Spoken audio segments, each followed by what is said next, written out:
पवन सिंह जो कि भोजपुरिया के सुपरस्टार जाने जाते हैं। बता दें दोस्तों, इनका एक सॉन्ग जो कि 1 महीना पहले वायरल भोजपुरिया चैनल से रिलीज हुआ है।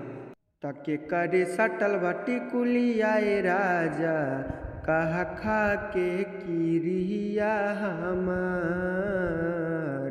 के करे सटल बाटी कुलियाए राजा कहा खा के किरिया हमार, जो कि बहुत ही कम समय में ये सॉन्ग 25 मिलियन प्लस लोगों ने इस सॉन्ग को सुना है।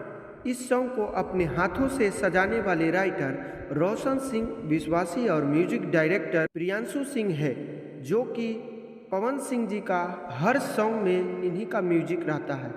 बता दें दोस्तों, ये सॉन्ग पवन सिंह और शिवानी सिंह दोनों मिल के ये सॉन्ग को गाए हैं के करे सटल बाटी कुलियाए राजा कहा खा के किरिया हमार। अगर आप चाहते हैं इसी प्रकार से भोजपुरिया से रिलेटेड जानकारी हमारे पास पहुंचते रहे तो आप चैनल को सब्सक्राइब करें और नए नए वीडियो देखने के लिए हमारे चैनल से जुड़ें। धन्यवाद।